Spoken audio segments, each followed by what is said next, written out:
Javier Reyes with Locked On Padres. Today on Locked On A's.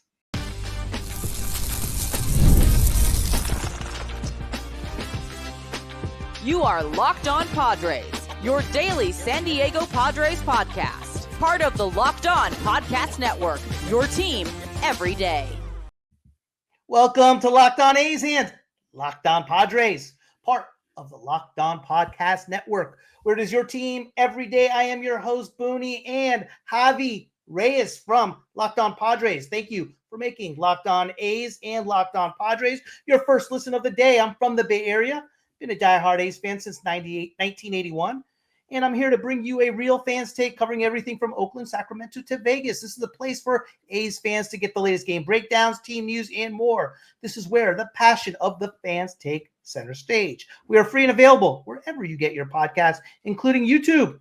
Please hit that subscribe button wherever you are following the show. We are still officially considered off-season, 3 days a week. Trying to get those episodes in for you Monday, Tuesday, and Wednesday, unless the A's surprise us and hit us up with some surprising off-season news that the Padres may have. Starting February 10th, we'll be back to 5 days a week. That's when pitchers and catchers report. Javi, thanks for joining us. Tell us about the possible off-season news the Padres might have in the old bucket. Hey man, look, we're all a lot of our eggs in the Roki Sasaki basket, just hoping, excited about that. It's really wild that we're in a situation where, objectively speaking, the A's have done more this offseason than the Padres, with the Brett Rooker extension and then with the Luis Severino contract. One of my favorite moments one of my favorite moments of the offseason, honestly, is my group chat, my baseball group chat I'm in. Yeah. Everyone just freaking out when the Severino deal came in because it was just funny. Like, it was like, well, okay, now you guys decide to spend. Right. So that was adorable. But yeah, man. So hopefully that, and they're probably going to be doing some trades revolving around Luis Arraez, Jake Cronenworth, Robert Suarez. I don't know which of them will be traded. I think it'd be hard to trade Cronenworth out of all of them, but that's kind of the vibe right now. And then we also have a lawsuit. So, things are not, they've been better in Padre land. You know what I mean? Things have been a lot better before. This has not been a very exciting off season. It's more closer to Corey McCarthy's The Road, frankly, than it has been a paradise. But you know what? We're staying in there because overall, the Padres every off season or trade deadline have at least done something, right? Like, this traces back to even 2015. Like, they usually do something. And I'd be very surprised if they just sign Elias Diaz and then that's the only thing they do this offseason. Sure. I think we're going to get some moves. It's just slow. And in fairness, we've hit that point where everything's slow for everybody, I think. Yeah, no question. What's the vibe out there on Arraez? I think he's the most difficult player to discuss. Did he win the batting title this year or no? Or he did. I think he's won 3 straight. Okay, yes. He beat Ohtani barely. Yeah, he beat Ohtani barely. He is one of the most controversial players in baseball. And I mean in terms of on-field. It's just, you're either in the super pro Rise camp or you're not. I like to, not to do the cliche, but I like to think that I'm somewhere in the middle. I just think it depends on what you're talking about. Because, 315 batting average with runners in scoring position all time. Like, that's amazing. Yeah. But also, if it's only singles, that guy from second might only get to third. And he doesn't hit the ball particularly hard. My biggest thing has always been that he doesn't play good defense. That's always been the most frustrating. Sure. Yeah. But seems like they hide him over there at first. At the same time, you want a guy who's going to fight off pitches and just at least be a bat and a guy who almost always puts the ball in play. But at the same time, you wish he would walk more. It's just, it goes back and forth. So I think it just depends on what the context is. I think when people watch MLB Network and you'll have old heads saying this is one of the best second basemen in baseball, it's like, no, he's not. Yeah. But if it's just this really unique player that you get to add to a team that already has superstars like the Padres and Fernando Tatis Jr., Manny Machado, Jackson Merrill, if Xander Bogaerts ever figures things out, right? Then I think his impact is a lot more profound. He's just a solid, good bat to add to your team who for years has been good. We haven't seen it fall off or anything, and he's not super old. So he's a throwback to your leadoff hitter. Yeah. He's a little bit of a throwback to your leadoff hitter, A little bit of a throwback, yeah. And I just think it depends on what your definition is. When he was with the Marlins, yeah, he hit out of his mind. That was his best season, right? 3.7 wins above replacement. But, you don't want your best player to be Luis Ariz. You want it to be someone who has a little bit more power. And Ariz can be the sidekick or the third person or fourth, right? Sure. That I think it all depends on the way he's viewed. What is the exact image? What are people trying to compare him to? And then that's where the debates and whatnot arise, I think. I get it. I absolutely get it. Before we get into why exactly I wanted to talk to you, I got to tell you, Hav, that today's episode is brought to you in part by FanDuel. From big upsets to game-winning drives, the NFL playoffs are better with FanDuel. New customers can bet $5 and get $200 in bonus bets, guaranteed win or lose. Visit FanDuel.com to get started.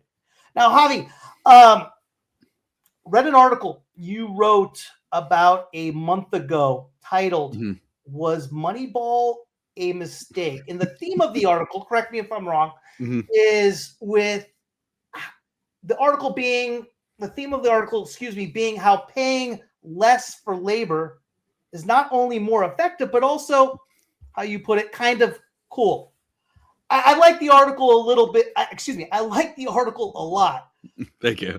Tell us a little bit more about your theory. I definitely have my theory on Moneyball. Yeah. What I think of it. My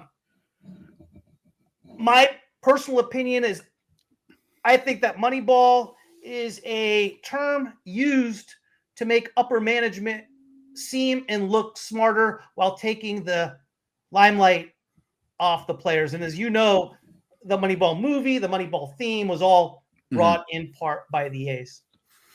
I think that this is what I try to get into, because my other thing with the article is I really want to talk about how, like, the movie can be about two things. And I think that's kind of the beauty of movies always, is when, depending on your view of it, it can change dramatically.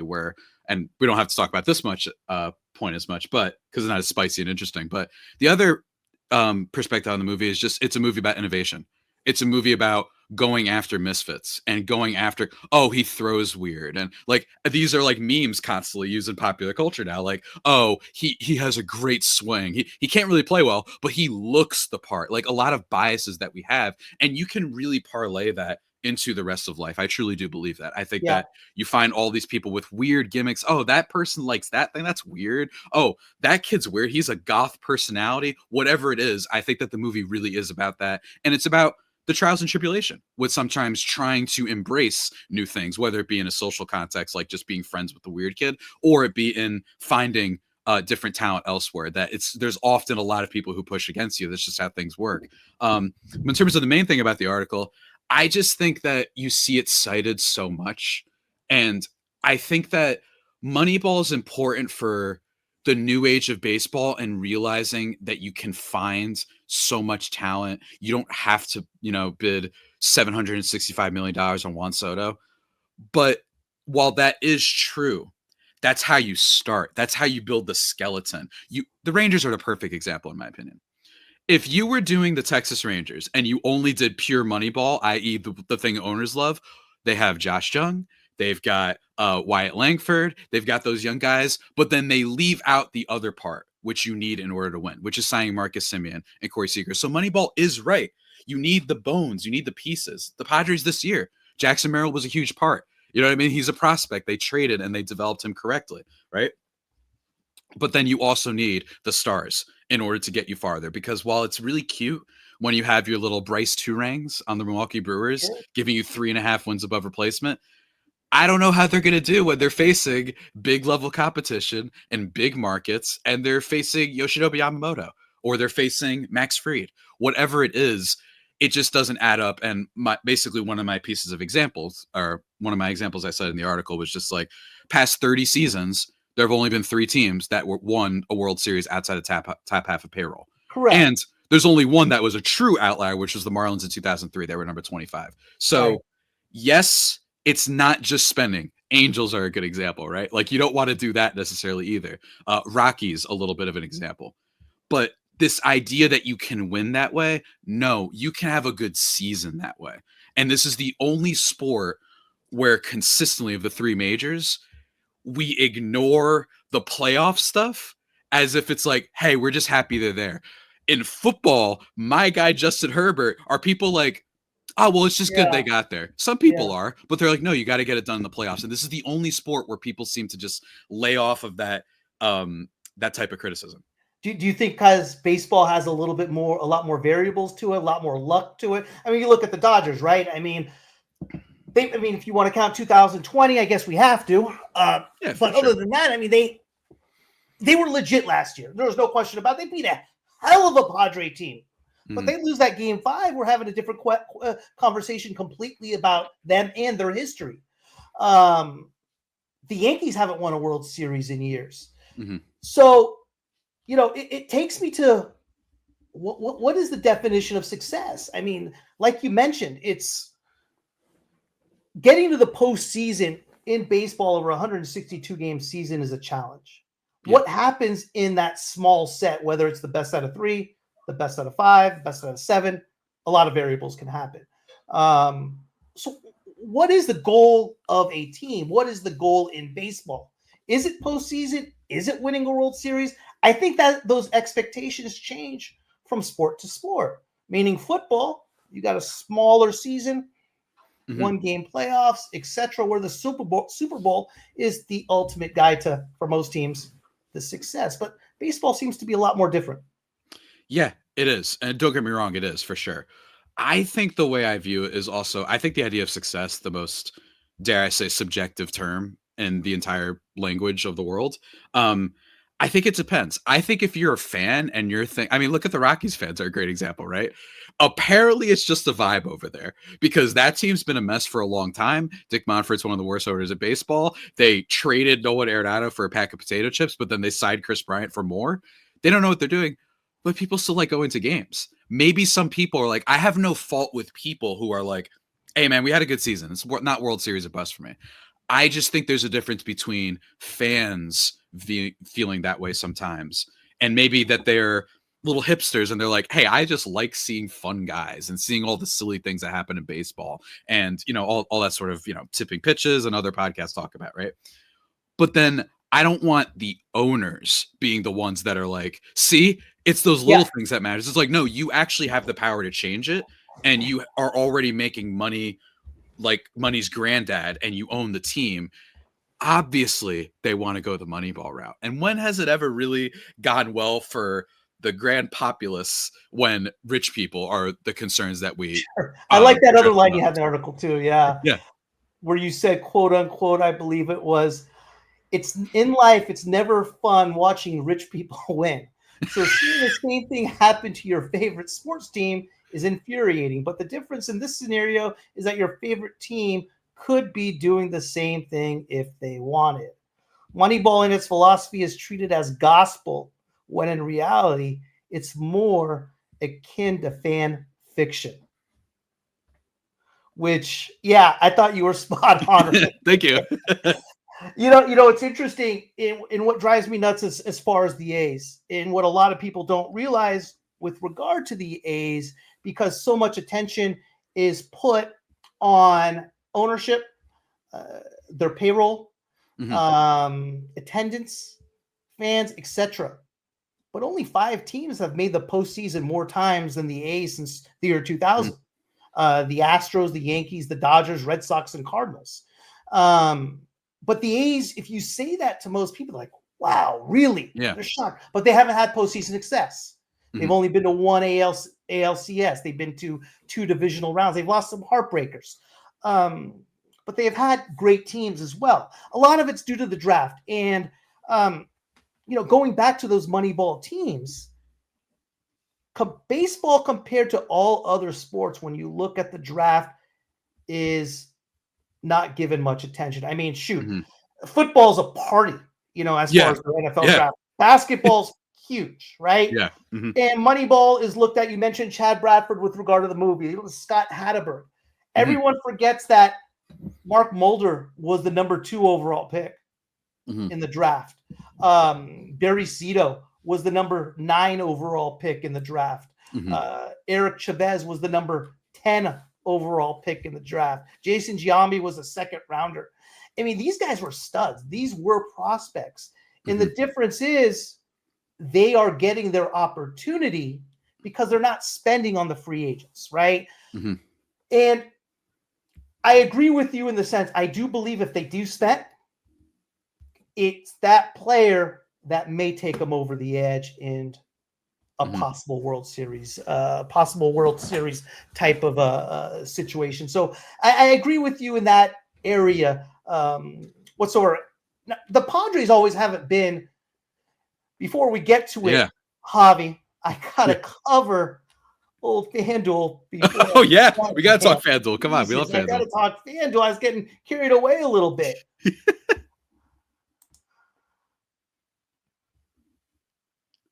All right. FanDuel. We love FanDuel very much on this podcast, everybody. You got it. You got it. I can stall a little bit for you. I'm getting there. All right. This episode is brought to you in part by FanDuel. From big upsets to game-winning drives, the NFL playoffs are better with FanDuel, because right now new customers can bet $5 and get $200 in bonus bets. Guaranteed. That's $200 in bonus bets, win or lose. The FanDuel app gives you everything you need for live bets, same game parlays, and so much more.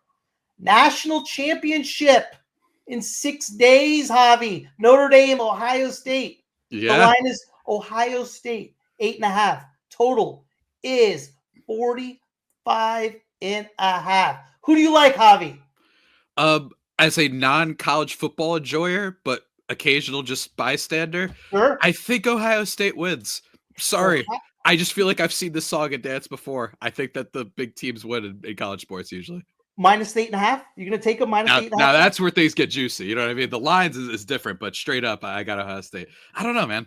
I don't know. It's a tough one. I know Notre Dame has been playing really well, though, in fairness. Total 45.5? I mean, you got to give me one or the other here. I'm always going to go under. I'm always going to go under on the total. Yeah, why not? Let's go under. You know what, Javi? If you like the under, just visit FanDuel.com to join today and get started with $200 in bonus bets. That's FanDuel.com. Javi,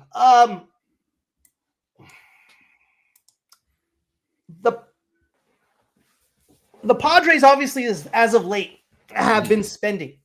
But prior to that, they weren't big on payroll.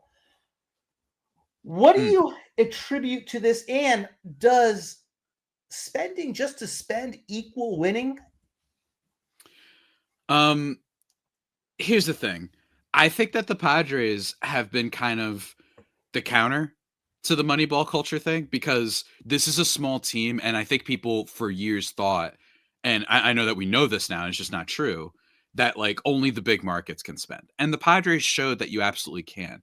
And I think to more to that point is also, I said top half of payroll is how you have a chance at winning World Series.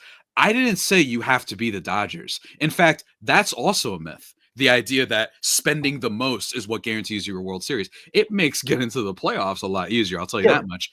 But winning a World Series, no. In fact, that the team, I think it's only happened like 2 times in the last 10 years that the team that spent number 1 has won the World Series. Now, don't get me wrong, you'd still prefer that instead. It makes it that you have a longer championship potential window.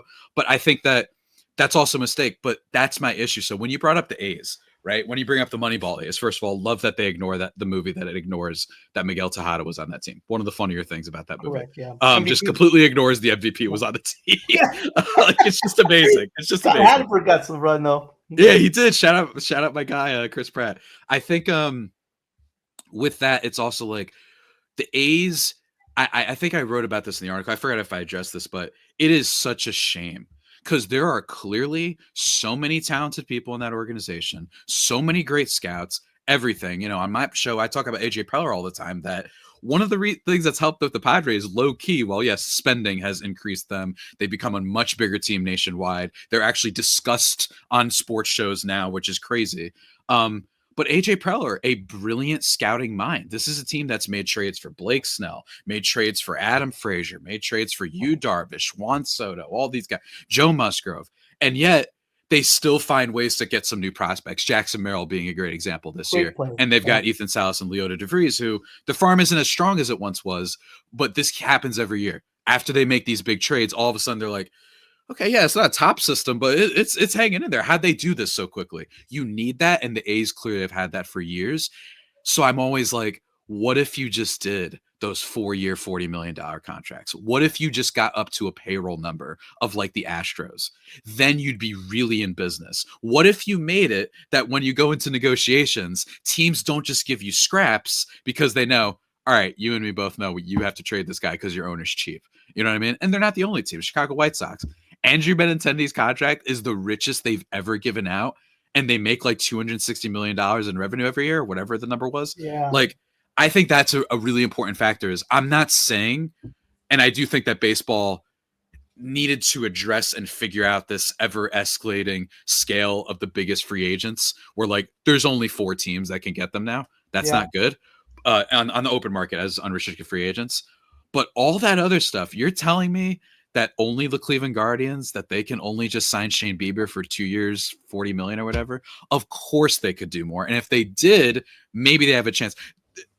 Booney, this is the only sport where teams make it far and then they're like, we're trading away our players. Like they trade away Josh Naylor. That's insane. The equivalent of that would be the Boston Celtics losing to the Golden State Warriors in 2021 in the NBA Finals. And then to react to that, they trade Jaylen Brown, right? That's insane. No other sport does it like that. Usually when you get farther, you're like, okay, let's get another player. And it's just so unfortunate because I think if teams spent more, if baseball had a commissioner, whether it be Bud Selig or Rob Manfred, that addressed and figured out a way to make it that, okay, you're not going to be the Dodgers. That's fine. Guess what? Even in those other sports, big markets do have a little bit of an advantage. NBA, they always want to go to LA, even when LA sucks, right? But in general, you would at least just have it be more competitive. You wouldn't have all these teams that are just out of it. And I think it's fair to bring up the top payroll stat because that's how I knew the Brewers were going to lose. That's how I knew the Orioles were going to lose. History shows that spending equals giving you a chance at a World Series. I don't care if the Diamondbacks made it really far last year. Now, they deserve credit because they also continued to spend. They got Jordan Montgomery. They got some other players. And then they just signed Corbin Burns and shocked the world, right? So I just think there's so many avenues to this. It's not about you have to spend the most. It's that if it matters about winning a World Series, why do you, the fan, should be like, spend more. I don't care if the MLB ratings are down. Why does that affect me? You should be excited to get players. In football, becomes really hard to build a team when you're spending so much on the quarterback. You know what's even harder, man? It's hard to win when you don't have a quarterback, right? It's harder to win when your payroll gets a little bit higher. You get a little bit nervous, right? You're like, man, what if another free agent comes available? We won't have money to spend. But it's impossible to win a World Series if you don't at least try. And I think that's the key word is try. Playing devil's advocate a little bit to that, you mentioned a little bit about the Diamondbacks and Jordan Montgomery. And here's the opposite take on that. Jordan Montgomery obviously was a bust last year, right? Yeah, wasn't very good. And the big emphasis was spending. He had a hell of a year with the Rangers the year before the Diamondbacks got him. Diamondbacks don't spend that money on Jordan Montgomery. They were close to making playoffs last year. Real close. They don't spend that money on Jordan Montgomery.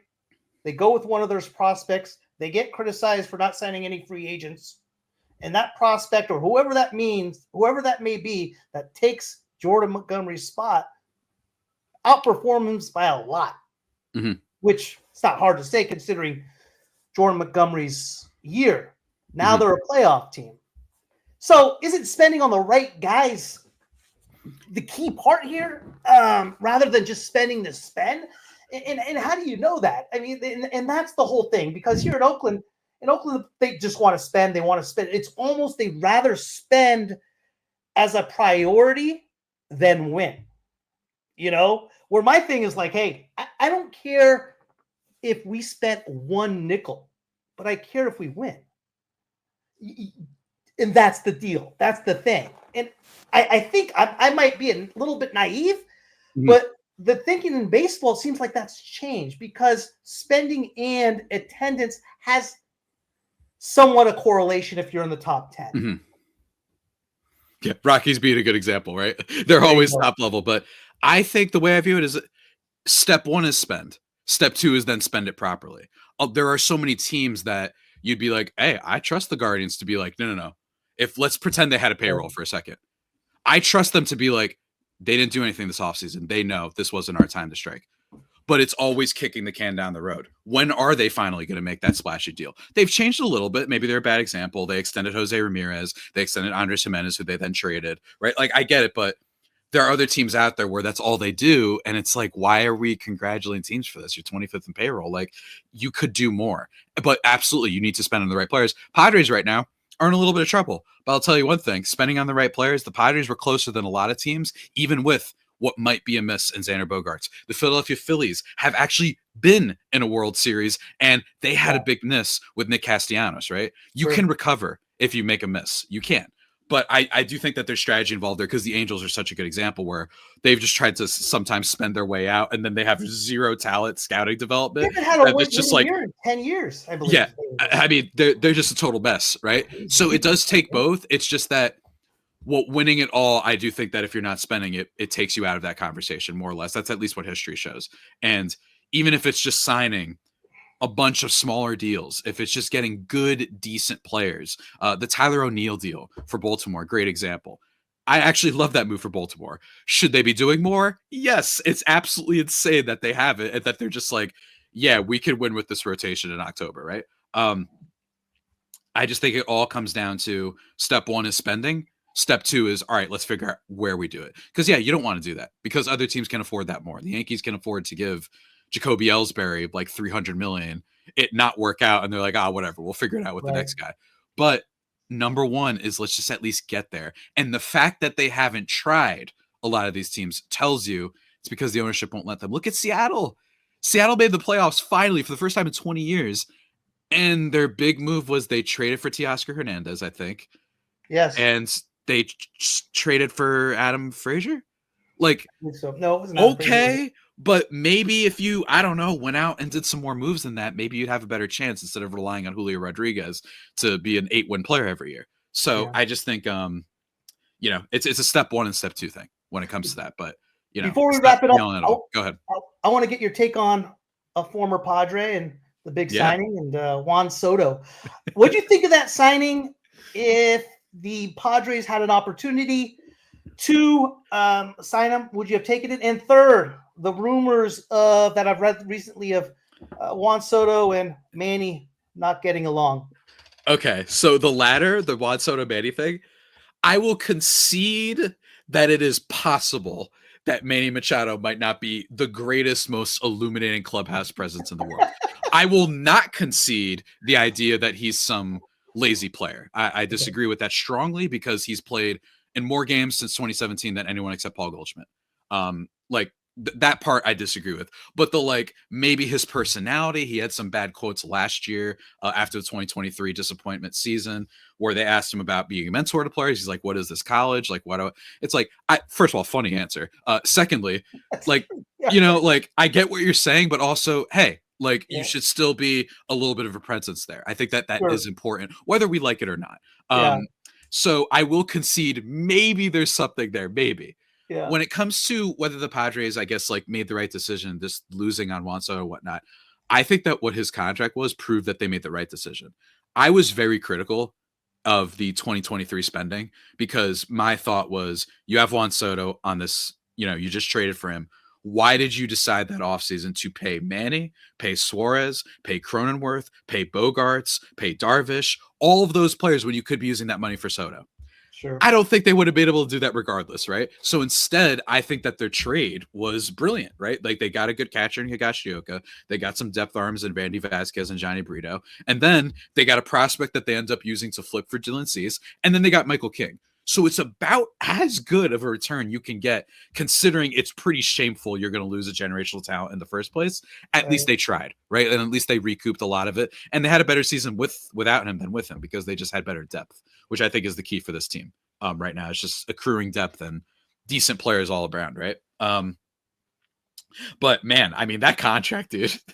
That was wild when it came out. Shouts to Jeff Passan reporting, don't worry, this will happen at the start of spring, the winter meetings. And it did. That was a relief. I didn't want to be talking about this for 3 months.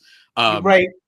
I'm really curious to see how that goes. But I just think it's fun spending on stars. It is. No question. I agree with you. It excites the fan base. The A's in their screwed up way is the reason why I love the A's. It's actually attracted me to college baseball because I've always liked the drafts. I've loved the NBA draft. I've loved the NFL draft. I've loved the prospects, and that's what the A's win with. I'm excited about Nick Kurtz coming up and everything we do have going on with our prospects, and it's fun to win with those guys. And at the end of the day, I still think it's a young man's sport, but they play a fun brand of baseball. But I do 100% agree with you. I think what the A's have missed, the last couple of years has been a joke. We know what happened, but previous to that, they haven't added that leader veteran signing. For example, in the Moneyball years, everyone forgets. Jermaine Dye, they did a sign and trade, 3 years, $33 million. I mean, he was an all-star and a Gold Glove with Kansas City.